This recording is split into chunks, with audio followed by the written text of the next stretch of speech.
What's going on, everybody? Earl here with Somos Moss, bringing you World Cup coverage of Day 9. As you can tell, I'm here alone, so it should be a little interesting because Jacob and Seth are the ones that actually know what they're talking about. So today you got Plan C. You're stuck with me for the next 30 minutes or so. We'll see how long this goes. We're not going to waste a lot of your time today. So kicking things off today, we had 4 games going on today. The first one being Cameroon and Serbia. That one kicked off at 3 a.m., which was a fun match to watch, especially at 3 a.m. for sure. Then you had the 6 o'clock one that was Ghana and South Korea. Then you had the 9 o'clock one, which was Brazil and Switzerland, and then the noon game, which was Portugal and Uruguay. So kicking things off, like I said, at 3 a.m. was the Cameroon and Serbia match. That one was fun because it was a draw of 3-3. So usually these 3 a.m. matches are like 1 or 2 goals. Robert, thank you for being here today. Yes, Jacob and Seth do suck because they actually have different things going on. Jacob has family things and Seth is off pretending to be a ref somewhere. So kicking things off this morning, like I said, we had the 3-3 draw with Cameroon and Serbia. This one was interesting because Cameroon scored first, and it looked like it was going to be a 1-0. I mean, Cameroon was going to win it looked like. And then right at the end of the first half, Serbia came back and scored 2 of them. And then they scored another one, making it 3-1. And then Serbia came back and stormed and scored 2 more. So it was a really fun match to watch. I'm not sure what to take from it because, like I said, it was at 3 a.m. My eyes weren't working yet. And my brain definitely hadn't woken up yet. So all I know is it's a fun match to watch, and that's pretty much all I have for that one. And then the 6 a.m. match, this one kind of bothers me. So everyone here knows I'm not really Robert, I don't know. The refs today were a little bit suspect anyways. I would love to see what your opinion was on the South Korea-Ghana match for sure, especially at the end of it. So with that, Ghana, South Korea, they played at 6 a.m. This one was a 3-2 win for Ghana. So yeah, 5 goals at 6 a.m. here was pretty interesting to watch. South Korea opened it up with lots of possession. They definitely earned it. They held the ball a lot. But even with that, Ghana did strike and scored twice with Kudus and Salisu. Scored twice at halftime. So it was 2-0 at halftime.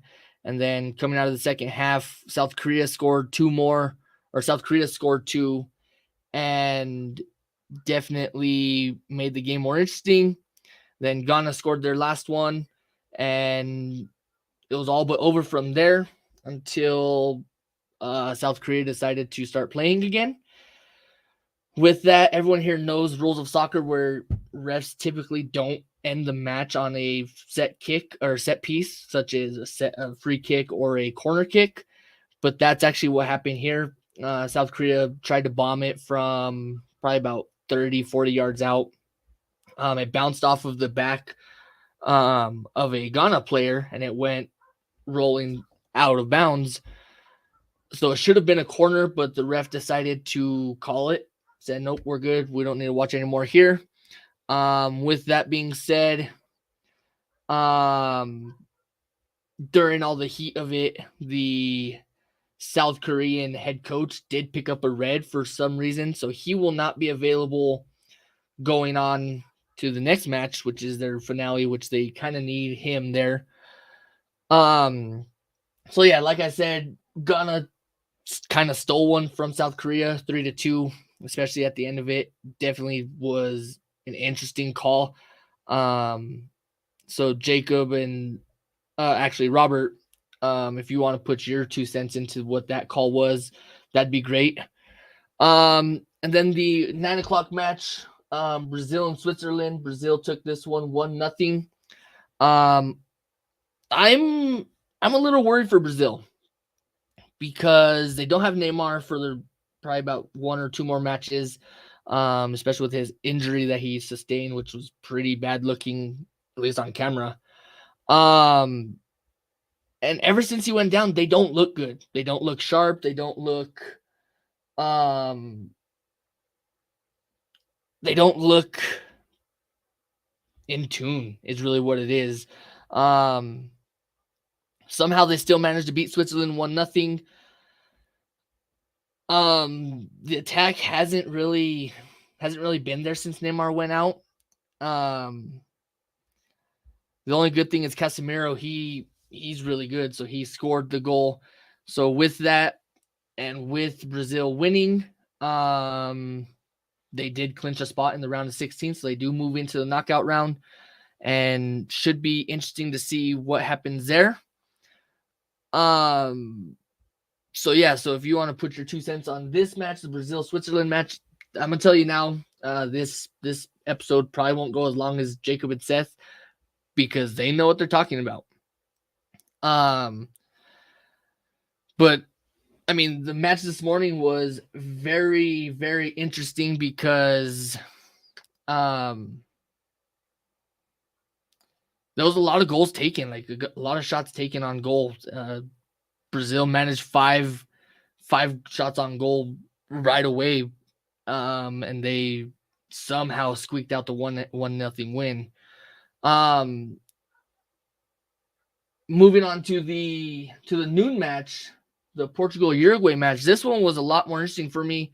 Obviously, I was awake by then, so I can actually pay attention. I also won $5 on this match, so I was a little happy.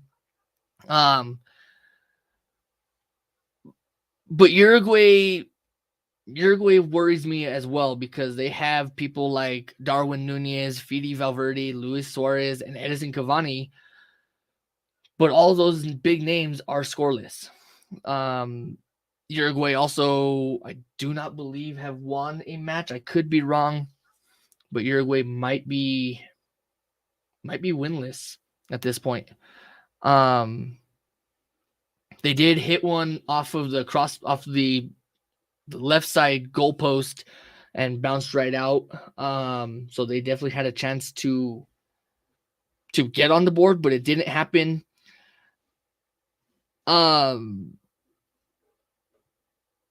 Yeah, so this one was very interesting because, I mean, Portugal moves on. With that win, Portugal moved on to the round of 16. They actually will more than likely avoid Brazil, which means they might make it into the next round. Yeah, Robert, Uruguay's team is aging fast. I mean, some of the names I just mentioned, Luis Suarez, Edison Cavani, I mean, those guys have been playing forever.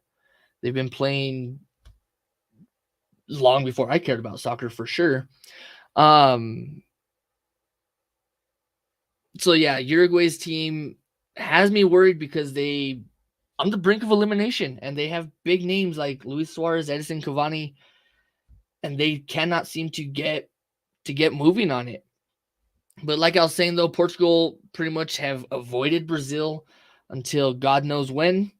This was a big win for Portugal because, yeah, it punched their ticket. Yeah, that's where Messi's headed to go retire in the MLS.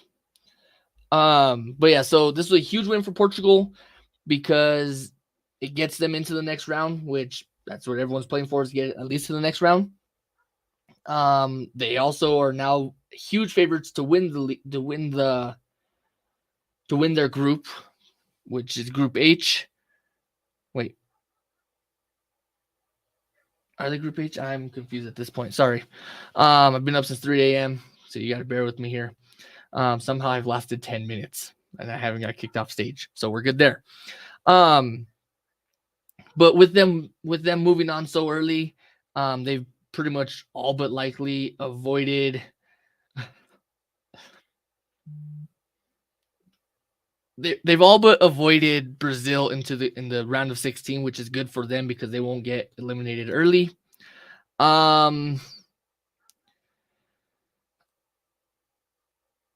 and Portugal can win even if they lose. I mean, all they have to do is show up and they essentially win their group. So that's always a good thing.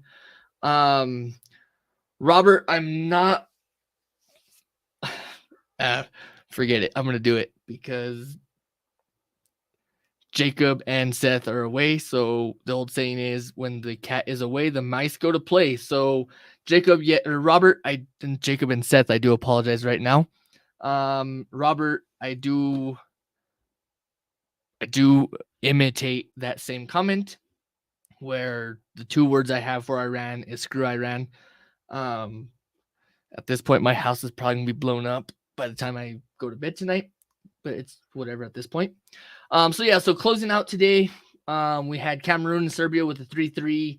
Very interesting match going into the kicking off day 9 at the 3 a.m. or at 3 a.m., not the 3 a.m. Then we had South Korea, Ghana, who Ghana somehow stole one from South Korea at the end, 3-2. And then we had Brazil and Switzerland. Brazil took this one 1-0. And then Portugal, Uruguay took it Portugal took it 2-0. One on a regular goal and the other one on a handball, which in our group chat that we have going on, it was kind of a questionable penalty given on that handball. But I mean, the rules are rules. It was a handball in the box. That's a penalty. I'm kind of surprised it took them a VAR to go into VAR to figure that part out. So that's pretty much all I have for you guys. You'll have more than a professional tomorrow. Today was like the scrub unit, trying to just survive and make do and give you guys some kind of content today. I don't remember really who is. Oh, Robert, you're lucky your team Earl. Because we're not going to get into New Mexico United today. We won't do that. We will not do that, but we can talk about something different if you guys want, because I have all the time in the world right now. And I'm not even gonna address that comment, Robert. Even though I love you to death, I'm not gonna do it. So I don't know who will be here tomorrow. Tomorrow is Tuesday. I will probably not be here. I do have to go do some play-by-play calling for local high school sports. If I get off in time, then obviously I'll try to hop on. But until then, tomorrow you'll probably get Seth and Jacob, or Seth or Jacob.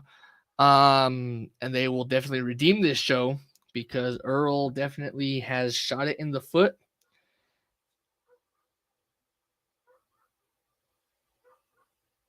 Sorry about that. All right. So Earl definitely shot this one and definitely took this podcast, this top shelf quality podcast, and put it in the meat grinder and called it a day. He definitely should reconsider these 3 a.m. podcasts or 3 a.m. games that he's been in tune and definitely watching. Robert, I appreciate your kind words where I did a great show. I'm not about taking all you guys' time. I realize it's 9:15 at night. If you're Robert, you're probably ready for bed. I know if you're Harry, you're already in bed. So eventually Jacob will get on here and we will close this show out. So until then, I will try to make something up as we go.